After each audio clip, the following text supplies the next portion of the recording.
Hello दोस्तों, आज की वीडियो में हम बात करने वाले हैं पैनक्रियाज के बारे में। तो पैनक्रियाज की बात करूँ तो पैनक्रियाज एक प्रकार की क्या होती है, ग्लैंड्स होती है जो एंडोक्राइन और एक्सोक्राइन दोनों प्रकार के फंक्शंस प्ले करती है। एंडोक्राइन की बात करूँ तो एंडोक्राइन एक प्रकार की डक्टलेस ग्लैंड्स होती है जो क्या करती है, अपने सिक्रेशंस को डायरेक्टली ब्लड स्ट्रीम के अंदर छोड़ने का काम करती है।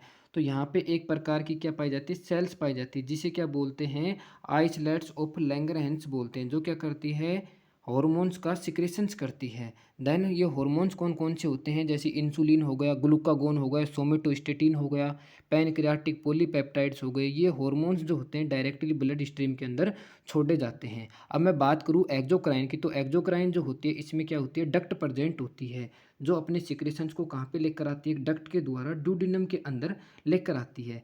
तो यहाँ पे मैं बात करूँ तो यहाँ पे एक प्रकार की सेल्स पाई जाती है जिसे क्या बोलते हैं, एकिनर सेल्स बोलते हैं। ये एकिनर सेल्स क्या करती है, ये एकिनर सेल्स क्या करती है, ये जो दिख रही है इनको बोलते हैं एकिनर सेल्स। ये एकिनर सेल्स क्या काम करती है, एंजाइम सिक्रेट करती है। जैसे मैं बात करूँ, एमाइलेज है, लाइपेज है, ट्रिप्सिन है, ये एंजाइम सिक्रेट करते हैं। देन ये एंजाइम जो होते हैं पैनक्रियाटिक डक्ट के द्वारा यहाँ तक आते हैं। यहाँ पर इनको मिलता है क्या, बाइल डक्ट। अब ये बाइल डक्ट कैसे बनती है, जो लीवर के जो लोब्स होते हैं, राइट लोब से निकलती है right hepatic duct and left lobe से निकलती है क्या, left hepatic duct.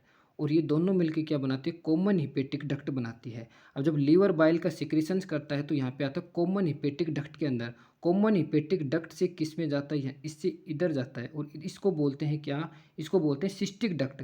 Then cystic duct से जो होता है बाइल, वो कहाँ पे जाता है, गोल ब्लेडर के अंदर स्टोर होता है।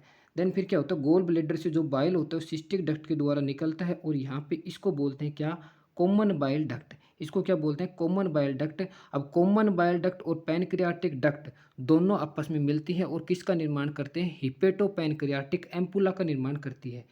इसको क्या बोलते हैं, हिपेटो पैनक्रियाटिक एम्पुला बोलते हैं। और इसको कंट्रोल कर रहा होता है कौन, स्पिंस्टर ऑफ ओडीआई, जो कहाँ पे प्रेजेंट होता है, यहाँ पे प्रेजेंट होता है, स्पिंस्टर ऑफ ओडीआई प्रेजेंट होता है। अब मैं बात करूँ बाइल की, तो बाइल यहाँ पे क्या काम करता है, बाइल जो होता है भोजन के अंदर जो फैट प्रेजेंट होती है उसको क्या करता है, स्मॉलर पार्टिकल्स में ब्रेक डाउन करने का काम करता है, जिसे क्या बोलते हैं, इमल्सिफिकेशन बोलते हैं। अब मैं बात करूँ कि जो इमल्सिफिकेशन होने के बाद में इसमें क्या होता है कि जो डाइजेस्टिव जो एंजाइम्स होते हैं उन्हें जो आसानी से क्या कर पाते हैं, डाइजेस्ट कर पाते हैं।